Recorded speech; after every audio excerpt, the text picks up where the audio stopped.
Halo para trader, kembali lagi di analisa harian dan mingguan kita untuk tanggal 26 Januari besok ya. Dan mingguan sampai 30 Januari bagaimana pergerakannya. Oke, mari kita lihat dari candle daily-nya lagi. Bagaimana dengan daily-nya? Daily-nya sudah menyentuh nyaris ya, balik untuk Fibonacci kita di area kuning kita dan strong bullish ya, masih ekstrim mas kali ini ya. Karena kita candlenya tebel-tebel semua nih hijaunya nih ya. Walaupun kemarin di hari Kamis sempat turun ke bawah, tapi tetap naik lagi. Ya, dan di hari Rabu ini sudah ada penurunan. Ya, dari Rabu tuh turun, di Kamis paginya masih turun, lalu malamnya masih lanjut naik ke atas, dan ini masih hammer ya, masih terbang ke atas lagi. Jadi masih ada potensi untuk naik ke atas. Kemungkinan mungkin nyentuh 5.000 habis itu baru pada taking profit. Nah, kedalamannya nggak tahu sudah. Ya. Kalau dari kedalamannya bisa ke daerah 47. Kalau masih mau bullish trend ya, di esok hari dia turun sampai 47, 43 tuh masih valid ya. 4755 tuh masih valid. Ya, 250 minusnya itu masih valid untuk uptrend. Uptrend. Jadi masih kenaikan ke atas, masih bullish naik ke atas untuk dari candle daily-nya. Ini tuh udah terlalu strong sih.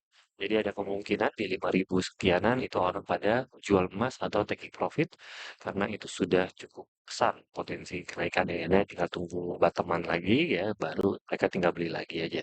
Kalau mereka mau melakukan itu, gitu ya. Cuman kalau dari 4 jamnya ya masih bisa sama 4 jamnya mungkin masih bisa pelan-pelan naik ke 4780-an untuk penurunannya di minggu depan. Untuk kenaikannya masih sama target kita di 5.200 dulu. Jangan terlalu confidence dulu gitu ya. Walaupun sebenarnya gue sudah ada baca beberapa news kalau misalnya analisanya di minggu depan banyak yang memprediksi kali ini tuh ada dua sisi.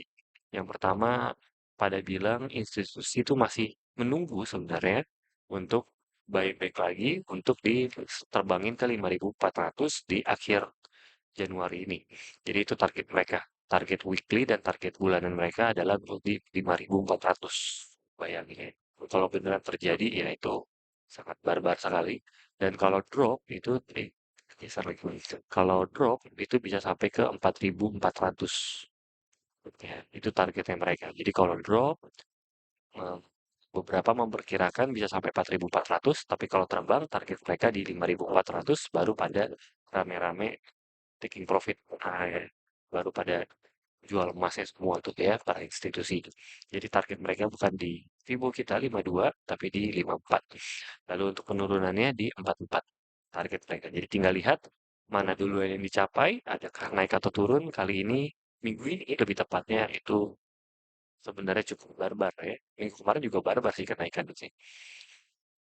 Tapi ya seperti biasa, gold akan eh, gua nggak akan pernah sarankan untuk sell gold ya, karena gold tidak akan pernah nol. Pahami kata-kata itu ya.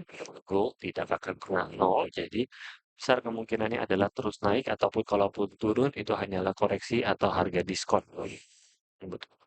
Lanjut untuk pembeliannya masih karena di atas adalah area yang tidak bisa kita ganggu gugat, kita cari buy mungkin di 5.005 kali ya, karena ada kemungkinan kalau beneran terbang pagi-pagi hari Senin ke 5.000 langsung balik ke bawah. Atau sebaliknya terbang lanjut naik ke atas. Nah makanya buy limit gua atau buy stop lebih tepatnya itu di 5.010 kan untuk kita buy di esok hari. Lalu untuk sell-nya seperti biasa kita nunggu dulu di area tertentu ya. Kalau pagi-pagi mungkin bisa paling kita cutter tipis, habis itu baru sell stop. Jadi by limit, sell stop. Kurang lebih di area 4.900. Wah ini 4.900 untuk mungkin mantul sih sebenarnya. Di area bawahan lagi ya. 489, 4.895 lah ya. Memang range-nya sangat, sangat jauh. Kenapa? Karena memang ini kenaikannya terlalu drastis nih ya. Apalagi kemarin malam tiba-tiba dari dia sempat drop dari 4980-an kayak gampang banget ngedropin 30 gitu. Ya. Kemarin ngedropin 30 naikin 30 dalam waktu satu malam atau dalam waktu 3 jam terakhir tuh sangat jarang terjadi ya. Akhir weekend ya. Bayangin akhir weekend jam 1, 2, 3 pagi kita gitu ya. Siapa yang jual beli emas coba? Di jam-jam segitu. Ya. Dan dropnya tuh nggak main-main. Ya. Dropnya tuh 30, 40 poin lah. Habis itu naik lagi gitu. Jadi memang ini terlalu barbar sih. Jadi kita tunggu aja. Jadi besar lebih kemungkinan untuk kita cari ikutin follow trend untuk scalpingan kita untuk buy atau kita tunggu di area bawah lagi ya pemantulan-pemantulan lagi baru kita enak trading ini. Oke lanjut kita cek di forex factor-nya sendiri. Ini tadi sudah kita intip dikit nih. Di hari Senin tidak ada big news seperti biasa. Lalu di hari Selasa bahkan AUD libur, jadi pagi malahan sangat tenang. Jadi kita tinggal lihat terbang kemana, habis itu siap untuk cut trade. Sampai setidaknya sampai sore hari atau malam hari kita tunggu lagi. Di hari Selasa tidak ada juga. Rabu ada CAD, ya, ada news-news yang cukup bisa menggerakkan. Nah, Kamis ini nih.